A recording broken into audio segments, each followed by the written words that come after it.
For today's video, kinuha nga pala akong isang guest speaker para sa isang graduation ceremony at nagluto ako ng ginisang balatong na may sotanghon. Kaya naman tara't samahan nyo kami sa aming panibagong araw. At dahil Friday, it's Munggo Day. Aringanin po at ako'y mag-asala ngayon ang aming pang-ulam para sa aming pananghalian ng walang kasawaang balatong. Dini nga ni po sa amin pagkatapos ng anihan ng palay, ikasunod na nga ni agad ang season ng pagtataniman ng balatong. At kapag ganitong season ng tag-ani, madalas din talaga naming pang-ulam yung ganito. At isa nga sa paboritong luto ko ng ganito ay yung inagisa. At kapag man dinalahukan nga ni ng karne ay di kay katalo na. Eto nga, nagpalambot na nga pala ako dito ng balatong at pagkatapos ay umpisahan na rin nga pala natin ang pagluluto. Siyempre, ang una ko nga palang ginawa diyan ay nagisa muna ako ng sibuyas at bawang at pagkatapos ay sinangkutsa ko na rin nga itong karning baboy. Para sa pampalasa, asin at paminta nga lamang itong nilagay ko at pagkatapos ay sasangkutsa nga lang natin yan hanggang sa medyo mag-golden brown na nga yung kulay.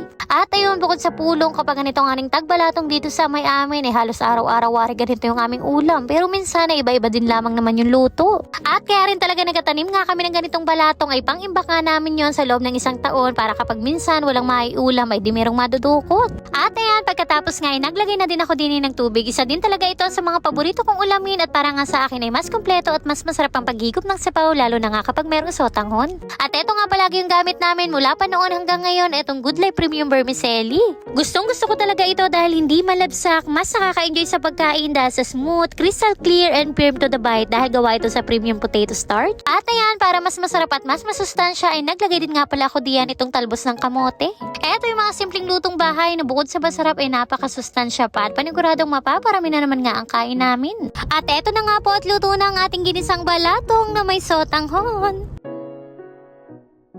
Siyempre, mas kompleto ang kainan kapag merong piniritong tulingan. Eto nga at meron akong 5 piraso dining isda at piprito-prituhin ko nga lamang are. Eto talaga yung best kapaknar ng ginisang balatong at paniguradong mapaparami na naman nga ho ang kain namin sa lagay na are. At ayan, at pagkatapos maprito-prito itong ating tulingan, hinango ko na rin at taghayin na nga rin pala ako para kami makakain na. At eto na nga po ang ating for today's ulam, ang ginisang balatong na may sotanghon. Kain po tayo mga mawe. Thank you po Lord sa lahat ng blessings. Simpleng ulam na bukod sa masarap ay napakasustansya pa. Talaga namang naparami nga yung kain namin diyan sa sobrang sarap din ng sabaw. Fast forward, mag-guest speaker din nga pala ako ngayon kaya't eto at nagpaayos na rin nga pala ako dito kay Sir Con. Aba ay syempre para kahit papano ay makaura naman tayo for today's video.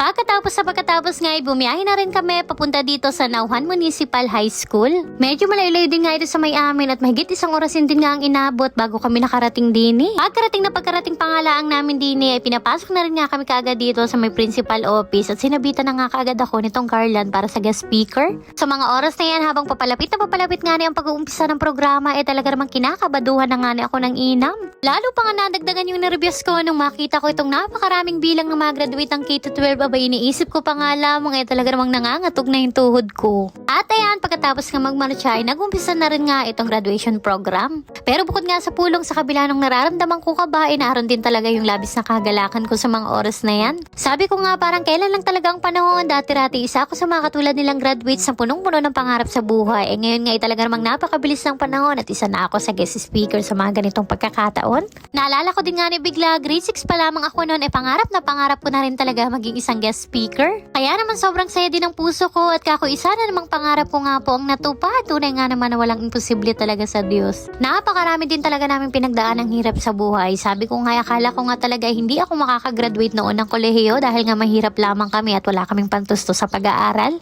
Pero dahil na rin nga sa pagsusumikap ng mga magulang ko na may taguyod nga ng aming pag-aaral, kahit papano nga na nakaraos. Sinabayan ko rin ngayon ng pagsisikap at pagtsatsaga at kahit pa nga ang pagiging working student sa isang fast food chain, kinaya ko kasabay nga na ng pag-aaral ko. Ganun talaga nga ako, kahit na mahirap pa sa meron kang pangarap ay pagsusumikapan mo dahil palagi ko rin nga sinasabi sa sarili ko hindi naman habang buhay nasa ganun akong sitwasyon. At dahil na rin nga sa biyaya at habag ng Panginoon, nakita niya rin siguro yung pagsusumikap at pagpapakahirap ng mga magulang namin ay unti-unti na nga nagbubunga yung mga pinagpagura namin noon. Sabi ko nga rin kung hindi rin talaga ako nagtyaga na magtapos ng pag-aaral kahit na mahirap ang buhay, marahil siguro hindi rin ako kinuha ngayong guest speaker. Kaya naman lahat ng papuri at pasasalamat ko inaalay ko sa Panginoon dahil apart from Him, I am nothing. Anyways, maraming salamat na rin nga po sa mainit na pagtanggap at pagpili nga sa akin bilang isang guest speaker dito nga ni sa mga kaguruan dito sa Nauhan Municipal High School. Kako nga po isang malaking karangalan.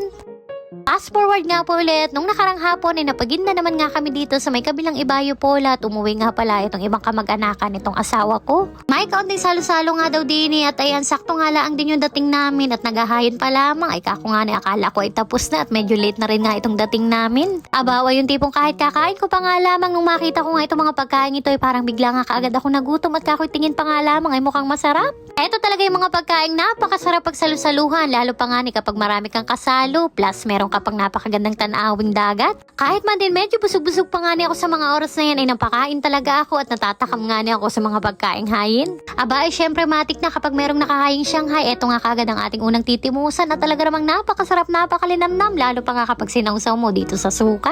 Napakasarap din talagang kumain kapag marami kang kasalo at kaagawan, talaga namang napaparami nga na yung kain mo, dagdag pa nga yung masayang kwentuhan. Hindi nga lamang kaming matatandaan nag-enjoy, pati na rin nga itong mga batuta namin kasama, pati na rin nga itong anak kong si Ate Kuning ay talaga namang enjoy na enjoy dito sa paglalaro nga sa mga buhangin. And yun lang muna nga rin po for today's video. Maraming salamat po sa inyong panonood. God bless.